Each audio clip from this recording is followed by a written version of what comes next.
Hola, soy Max Kaiser. Bienvenidos a Kaiser Report. El 12 de junio de 1987, el presidente Ronald Reagan dijo desde Berlín Oeste: Señor secretario general, si busca la paz y la prosperidad para la Unión Soviética y Europa del Este, si busca la liberalización, venga a esta puerta, señor Gorbachev, ábrala y derribe este muro. ¡Qué dramático! Ese fue el fin de la era de la colectivización y la escasez de la Unión Soviética, y el nacimiento de una etapa mágica de prosperidad en constante crecimiento que nos llevaría al futuro. ¿Stacy? Así es, fíjate bien en la palabra liberalización.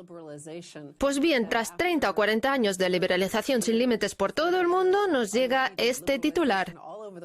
Minúsculo y por 1.100 libras al mes, esa es la respuesta de las empresas a la práctica de compartir apartamento en Londres.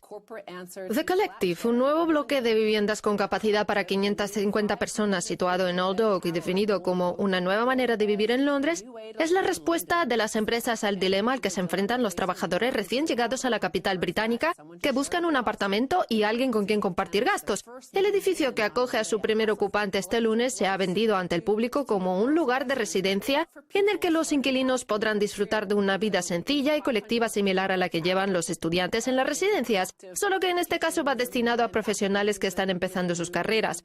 Se trata de una torre con capacidad para 550 personas que cuenta con cocinas, baños y salones colectivos, junto con zonas de esparcimiento social y con unas habitaciones de tan solo 10 metros cuadrados. Pero aún así lo están vendiendo como algo muy interesante. Vamos a ver un cartel propagandístico de la Unión Soviética que he encontrado en una web en la que se burlan de todos los ejemplos de propaganda similares que ha habido en el mundo, porque la verdad es que me recuerda mucho a esto. La Unión Soviética está construyendo un mañana mejor y como prueba de ello, les ofrecemos estos modestos apartamentos de un dormitorio. Sí. O sea que lo de aquí es un ejemplo de colectivización muy parecido al de la Unión Soviética, donde la gente residía en viviendas minúsculas muy similares a estas, en las que compartían salón y zonas comunes. Es la sovietización del Reino Unido. La colectivización se está convirtiendo en el nuevo tema político de moda a medida que la economía sigue encogiéndose y favoreciendo a los cleptócratas de la élite. La economía británica no es en absoluto competitiva. Los oligopolistas muy arraigados en ella no hacen más que destruir la competencia y abrir un negocio cuesta mucho, salvo que uno dé servicio a los payasos de la élite. Por ejemplo, el sector de la tecnología financiera empezó teniendo ambiciones muy nobles en lo que respecta a la cadena de bloques, pero al final se ha convertido en un instrumento al servicio de Blythe Masters, un personaje fundamental en este nuevo paradigma de la colectivización gobernada por la cleptocracia. Por eso se obliga a la gente a residir en viviendas cada vez más pequeñas y se le cobra tanto por ellas. Es una colectivización. Los bancos les prestan un montón de dinero para que puedan acceder a esas viviendas y también para que los estudiantes puedan graduarse. De ahí que los estudiantes británicos jamás se hayan graduado con tales cantidades de deuda a sus espaldas. De hecho, son los más endeudados del mundo dentro de esta colectivización y sovietización de la economía británica. Y no solo eso, además se ilegaliza cualquier forma de discrepancia. Cuando un parlamentario laborista muestra su oposición al gobierno, el actual primer ministro lo tacha de terrorista. Ese es otro ejemplo más de la sovietización del Reino Unido de la que hablo. Mientras en la Unión Soviética ahora se vive estupendamente, el Reino Unido se ha quedado totalmente estancado. Lo que antes era la Unión Soviética. Por cierto, me gustaría recordarles a nuestros espectadores, dado que muchos de ellos no habrían nacido todavía, que en los años 80 los estadounidenses se reían de la colectivización y de cuando la gente tenía que hacer cola durante horas para poder llevarse algo de comida a la boca. Pues bien, ahora hay bancos de alimentos por todo el Reino Unido donde la gente tiene que esperar también durante horas para conseguir algo de comida antes de volver a su bloque de viviendas colectivas con su minúsculo apartamento de 10 metros cuadrados. El caso es que el edificio del que hablamos es el primero de unos cuantos que van a construirse. Se sitúa en Willesden Junction, encima de una estación de tren y cuenta con 550 habitaciones. Su construcción ha sido financiada por una familia singapurense de mucho dinero y ahora están construyendo otro parecido en la zona de East London, muy alejado del centro. Vamos a ver otro cartel propagandístico que también le otorga un carácter heroico y patriótico a lo que pretende promocionar, aunque primero voy a leer una frase de la persona que ha construido este edificio, Reza Merchant, graduado por la Escuela de Economía de Londres. Si recuerdas, en la Guerra Fría había una especie de competencia entre distintas ideologías económicas. Pues bien, yo no creo que sea casualidad que se diga que estamos iniciando la Guerra Fría 2.0 y que justo ahora empiecen a proliferar los ejemplos de colectivización. Vamos a ver qué dice Merchant. La construcción de Old Oak ofrece a los londinenses una fresca e innovadora forma de vivir, además de ser una opción mucho más necesaria en el actual contexto de crisis inmobiliaria que tenemos en la capital. Estamos cambiando la manera en que la gente elige vivir. Ofrecemos un producto que permita a los profesionales jóvenes londinenses, la esencia de la economía británica, vivir decentemente, pasárselo bien y conocer a personas con su misma mentalidad. La convivencia en estos bloques genera un auténtico sentimiento de comunidad que ofrece acceso a un montón de entretenimientos más que cuando se comparte apartamento. Veamos ahora lo que dice el gerente del edificio, que trabaja sobre el terreno y que sabe que uno de los principales problemas de este tipo de convivencia es la limpieza. ¿Quién limpia la cocina? Las zonas comunes. Todos los residentes tendrán que acostumbrarse a vivir en comunidad y a limpiar las cocinas después de utilizarlas. Quienes incumplan esta norma repetidamente podrán ser expulsados, aunque eso sí, después de haber explorado todas las demás vías. Vamos a ver ahora sí nuestro segundo cartel propagandístico, esta vez del régimen norcoreano, en el que vemos a un ama de casa diciéndole a la gente: cierren el grifo, no dejen el agua correr. A lo mejor podrían colgarlo en ese bloque de viviendas colectivas que han construido en West London, lejísimos del centro. Después de esto, el siguiente paso será que todo el mundo lleve el mismo uniforme, como en la China de Mao o en otras dictaduras anteriores. Luego, las condiciones de vida. Bueno, ya van todos iguales, todos llevan barba. Sí, luego las condiciones de vida serán tan lamentables que tendrán que empezar a poner rejas en las ventanas y cerrojos en las puertas. Ese será el siguiente paso. Y de ahí ya todo será cuesta abajo hacia ese objetivo de mantener viva a la gente de la manera más barata posible.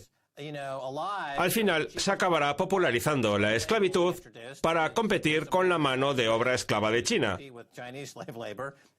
Eso es lo que nos espera. Volviendo a los años 80, muchos no se acordarán, pero lo que se nos decía era que el mejor sistema era el capitalismo de libre mercado al estilo estadounidense, que el resultado está repleto de fraudes y rentistas, y que si en lugar de eso elegíamos el comunismo o el socialismo, acabaríamos viviendo en comunas, algo que no le gustaría a nadie, y teniendo que hacer cola en los bancos de alimentos. Pues bien, eso es precisamente lo que han conseguido con esa política de mando y control tan propia de la Unión Soviética, tanto en el aspecto monetario como en el aspecto militar. Sí, la idea que tenía la Unión Soviética de que el autoritarismo no tenía límites no funcionó. Pues bien, en la era posterior a Reagan, lo que se cree que no tiene límites es el dinero fiat, que se puede emitir por billones sin ninguna consecuencia. Sí. ¿Creen que es un recurso ilimitado? Sí. Al final, el resultado de ambas políticas ha sido el mismo: la cárcel para la población. Exacto. La diferencia es que mientras que en la Unión Soviética no había alternativa, en nuestro caso nos encontramos en la cárcel de la deuda por decisión propia. El dueño del edificio de Willesden Junction dice que es elección nuestra, que podemos elegir vivir en un lugar mejor que en un apartamento cochambroso. Vamos a ver el análisis que hace The Guardian sobre este tipo de convivencia en The Collective. La convivencia colectiva está bien para los estudiantes, pero para el resto es un asco. Quizá lo que más molesta de este edificio, que está sustituyendo la vida independiente por una especie de permalescencia, una indefinida etapa de estudiante, es que seguramente el modelo funcione. Su construcción pone de manifiesto que ni el gobierno ni el mercado tienen previsto dar los pasos radicales necesarios para abordar de una vez por todas la crisis inmobiliaria o para mejorar el futuro de los inquilinos, y que tanto el Estado como el sector privado solo tienen pensado ofrecerle a la próxima generación las migajas del pastel. El problema es que los ciudadanos lo hemos aceptado, pensamos que así es la vida cuando no debería ser así. Eso mismo les pasa a los ciudadanos de regímenes como los de Corea del Norte, la antigua Unión Soviética u otros países que en su momento tuvieron una dictadura comunista, hasta que llegó un día en que se cansaron y echaron el muro abajo, solo que el muro actual es de deuda. En el Reino Unido, cualquier persona que se oponga al discurso mayoritario es considerado un disidente y castigada con dureza. Se le cierra el grifo de crédito. No lo olvides, el muro es de la deuda, el acceso al crédito. Efectivamente. Y si se le cierra el grifo del crédito, esa persona se queda en la calle. Por eso preferirá vivir en una prisión colectiva de esas, porque pensará que siempre es mejor que quedarse en la calle a merced de todo tipo de torturas y abusos. Los británicos que entran a formar parte de estas cárceles colectivas no lo hacen por voluntad propia. Es que en cuanto se oponen al discurso mayoritario, el gobierno y los medios de comunicación que están a su servicio los etiquetan como disidentes y los marginan del resto. Volvamos a Estados Unidos, el país que presidió Reagan. El índice de viviendas en propiedad de Estados Unidos Unidos vuelve a caer, situándose prácticamente en niveles que no se alcanzaban desde hacía 48 años. Aunque la caída borró de un plumazo las esperanzas de que el descenso hubiera tocado fondo, los economistas aseguran que la estabilización es una buena noticia.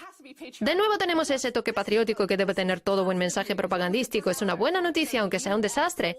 El índice de viviendas en propiedad en Estados Unidos se sitúa en mínimos que no se alcanzaban desde hacía 48 años, pasando del 65,8 al 63,5%, el menor nivel registrado desde 1968, antes incluso de que Reagan llegara al poder. Mira, hay un cambio del que nadie habla. Antes, las cifras económicas se calculaban por familia, porque el matrimonio y los hijos influyen en el PBI. La formación de nuevas familias. Exacto, la formación de nuevas familias. Así estaba modelada la economía de hace 40, 50, 60, 70 años. Pero ahora eso ha desaparecido. La economía actual está basada en los teléfonos celulares y nuestra interacción con ellos, de forma que si se encierra a miles de personas en una celda con un teléfono celular, seguirán pudiendo entrar en Facebook, lo que hará que las acciones sigan subiendo. Cuando el hecho de que la gente vaya a la cárcel y que las acciones de Facebook suban no deberían tener nada que ver.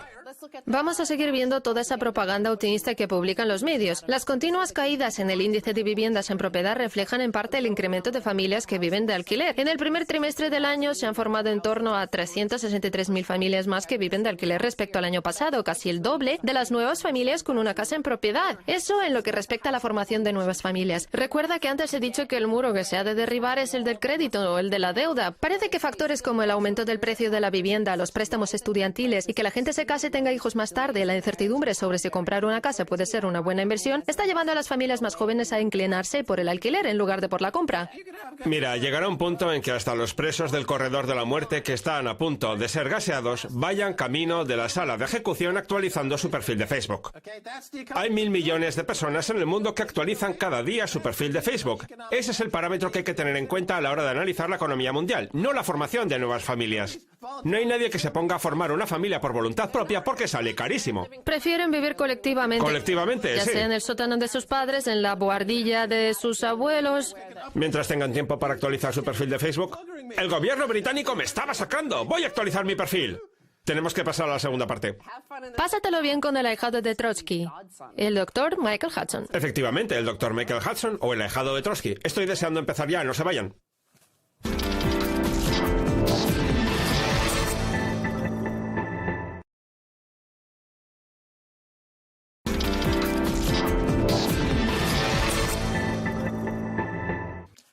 Bienvenidos de nuevo a Kaiser Report. Soy Max Kaiser. Es hora de viajar hasta Nueva York para hablar con el Dr. Michael Hudson, autor de Matar al huésped. Hola Michael, enséñanos el libro. Muy bien, aquí lo tienen.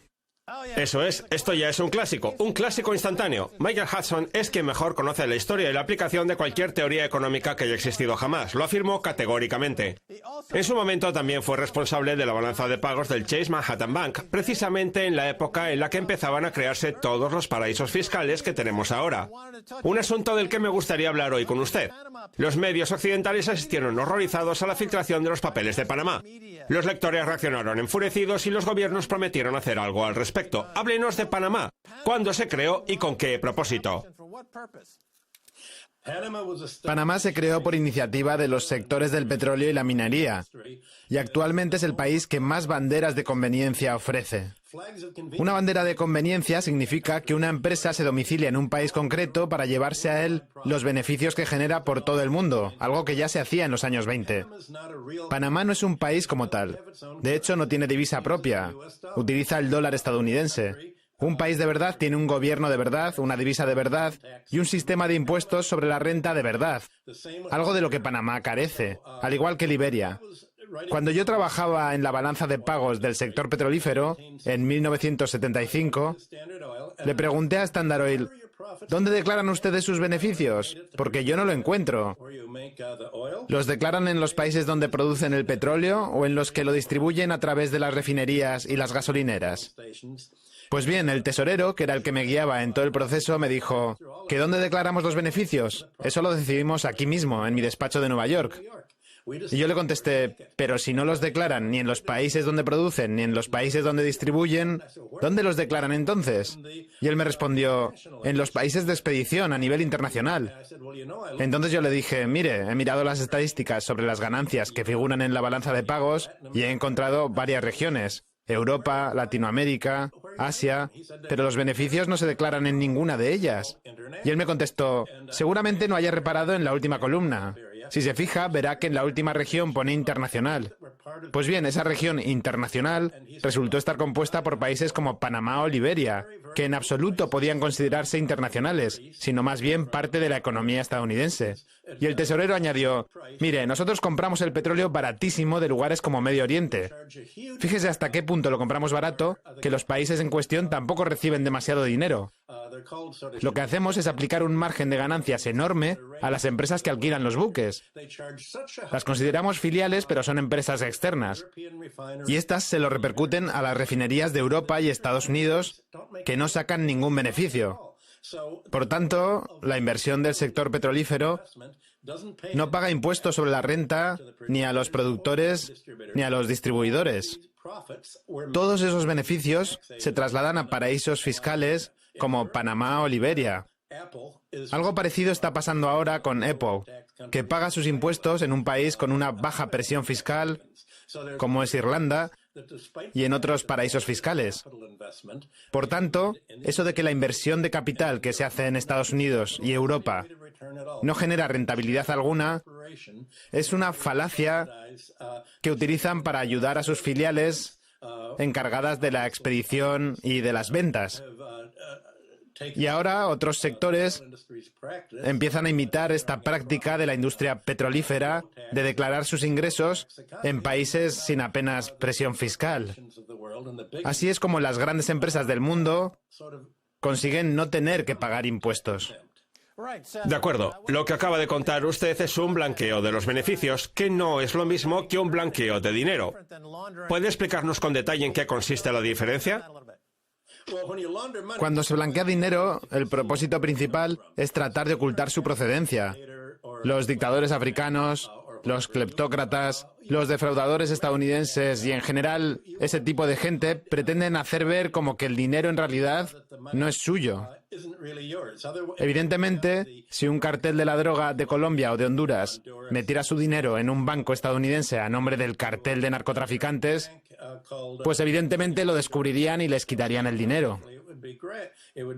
Lo que se hace es crear lo que llamamos un velo de lágrimas, todo un entramado burocrático para esconder el origen del dinero. Sin embargo, el sector petrolífero y de la minería y otras grandes empresas como Apple son muy transparentes. Sus cuentas están a la vista del gobierno, declaran sus ingresos.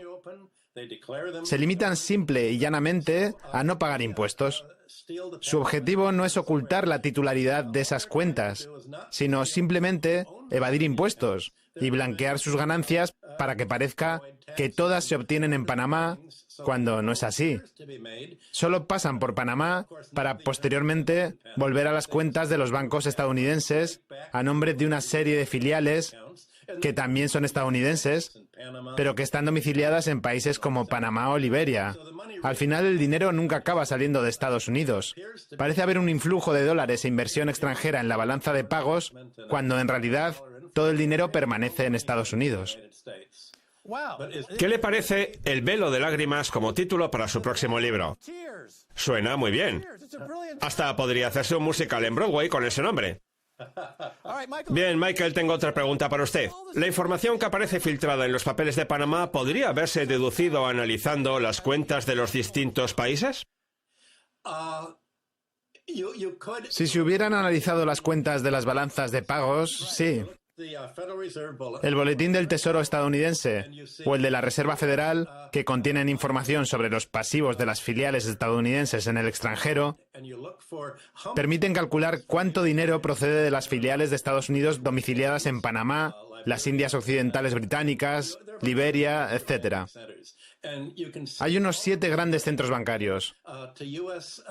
Pues bien, si analizamos los datos, comprobamos que esas enormes cantidades de dinero procedentes de estos paraísos fiscales y del blanqueo de capital van a parar directamente a la matriz de esas sociedades. En 1967, Estados Unidos tenía un problema con la balanza de pagos por culpa de la guerra de Vietnam. Por eso el gobierno le pidió a Chase que creara este tipo de filiales, como ya habían hecho Citibank y otros bancos. Todo el déficit de la balanza de pagos estadounidense de los años 50, 60 y 70 se debía al gasto militar en el extranjero. El dólar estaba bajo presión. Alemania y Francia exigían la devolución de su oro. Por eso el Departamento de Estado se dirigió a Chase y le pidió obtener todo el dinero posible de otros países. Observaron que las personas con más ahorros y liquidez del mundo eran delincuentes y por eso querían hacerse con sus ahorros, para convertir a Estados Unidos en la nueva Suiza y disponer de todo ese dinero.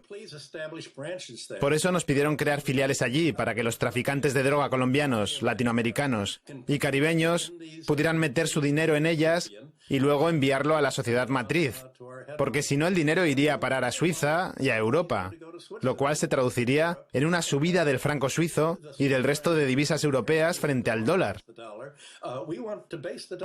Querían, pues, fortalecer el dólar mediante un influjo de capital procedente de la delincuencia.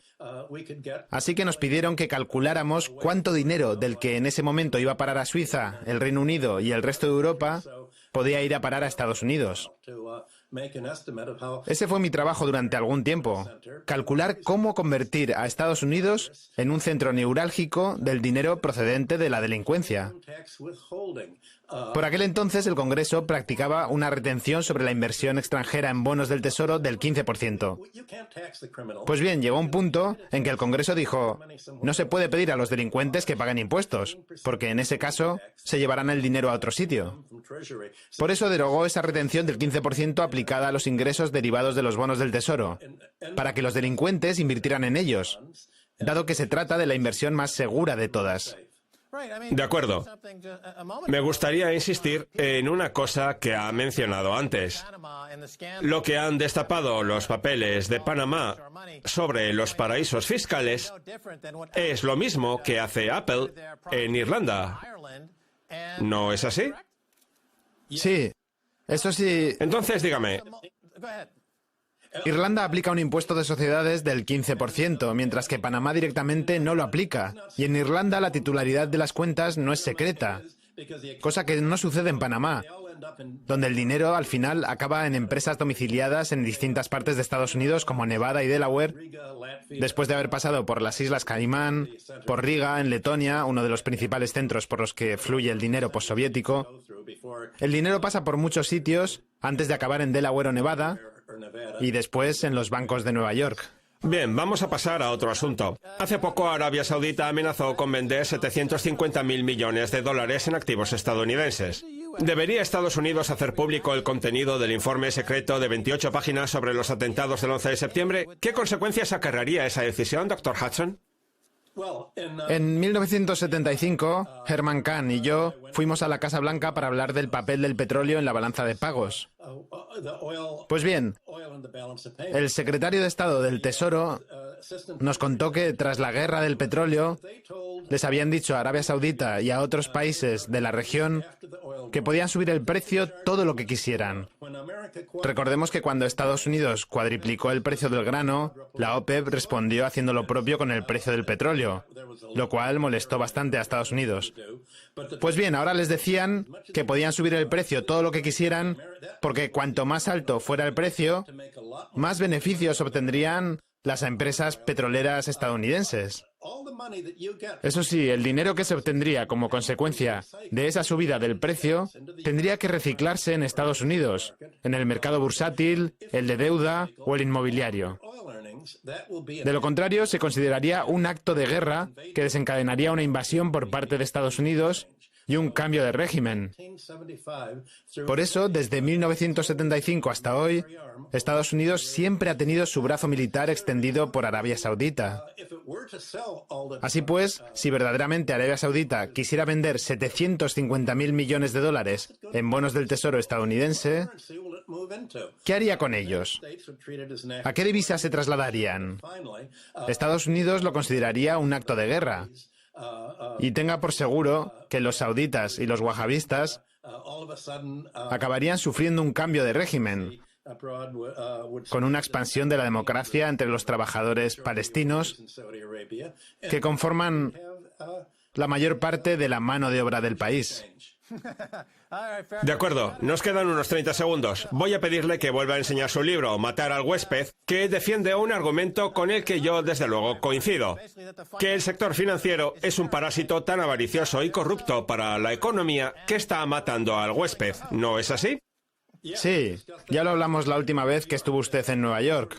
Por eso no salimos de la depresión en la que nos encontramos. El libro explica que la no cancelación de las deudas tras la crisis del 2008 dejó a las economías de Europa y Estados Unidos en una situación de deflación de la deuda, de la que no saldremos mientras el dinero siga utilizándose para pagar la deuda en lugar de para adquirir bienes y servicios. Estupendo, doctor Michael Hudson, gracias por venir a Kaiser Report.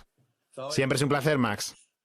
Muy bien, esto es todo por hoy en Kaiser Report. Somos Max Kaiser y Stacey Herbert. Quiero dar las gracias a nuestro invitado, el doctor Michael Hudson. Si quieren contactar con nosotros, envíenos un tweet a Kaiser Report. Hasta la próxima. Adiós.